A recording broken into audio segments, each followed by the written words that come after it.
3 കോടി രൂപയുടെ ഇൻഷുറൻസ് തുക തട്ടിയെടുക്കാൻ 2 ആൺമക്കൾ ചേർന്ന് കൊട്ടേഷൻ കൊടുത്ത് പിതാവിനെ പാമ്പിനെ കൊണ്ട് കടിപ്പിച്ചു കൊന്നു. പാമ്പ് കടിയേറ്റ് സ്വാഭാവിക മരണമെന്നായിരുന്നു വീട്ടുകാർ വിശ്വസിച്ചിരുന്നത്. എന്നാൽ ഇൻഷുറൻസ് പോളിസിയുടെ ക്ലെയിം നടപടികൾ ആരംഭിച്ചതിന് പിന്നാലെയാണ് മരണത്തിൽ സംശയമുയർന്നതും പ്രതികൾ മക്കൾ തന്നെയാണെന്ന് കണ്ടെത്തിയതും. തമിഴ്നാട്ടിലാണ് സംഭവം. തിരുവള്ളൂർ പോത്തോട്ടൂർപേട്ടൈ സ്വദേശിയും ഗവൺമെന്റ് സ്കൂളിലെ ലാബ് അസിസ്റ്റന്റുമായ 56-കാരൻ EP ഗണേശനാണ് മരിച്ചത്. ആൺമക്കളായ 26 വയസ്സുള്ള മോഹൻരാജ്, 27 വയസ്സുള്ള ഹരിഹരൻ എന്നിവരാണ് പിടിയിലായത്. കൊലപാതകത്തിന് മുൻപായി പ്രതികൾ ഗണേശന്റെ പേരിൽ 3 കോടിയോളം രൂപയുടെ ഇൻഷുറൻസ് പോളിസികൾ എടുത്തിരുന്നു. ശേഷം 4 പേരെ കൂട്ടി കൊലപാതകം വിദഗ്ധമായി ആസൂത്രണം ചെയ്യുകയായിരുന്നു. ഉഗ്രവിഷമുള്ള വെള്ളിക്കെട്ടൻ പാമ്പിനെയാണ് ഉപയോഗിച്ചത്.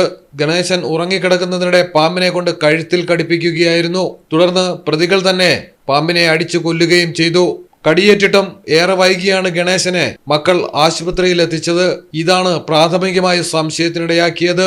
വിശദമായ ചോദ്യം ചെയ്യലിൽ മക്കൾ കൊലപാതക കുറ്റം സമ്മതിക്കുകയായിരുന്നു. News desk Malayalam television. നിങ്ങളുടെ വീടിന്റെ അടിത്തറ മുതൽ മേൽക്കൂര വരെ സിൽവാൻ സ്റ്റീൽ ഉറപ്പു നൽകുന്നു. വിശ്വസനീയ ബ്രാൻഡുകളുടെ ഗുണമേന്മയുള്ള ഉൽപ്പന്നങ്ങൾ TMT bar, GP pipe, GI pipe, net sheet, rain cutters, routine sheet, GI coil, polish RAD തുടങ്ങിയ കൺസ്ട്രക്ഷൻ മെറ്റീരിയൽസും മറ്റ് ഇൻഡസ്ട്രിയൽ ഐറ്റംസും സിൽവാൻ സ്റ്റീൽസിൽ ലഭ്യമാണ്. ഓരോ നിർമ്മാണത്തിനും കരുത്തും വിശ്വാസവും നൽകുന്ന പേര് സിൽവാൻ സ്റ്റീൽസ്, കഞ്ഞിപ്പുര, വളാഞ്ചേരി.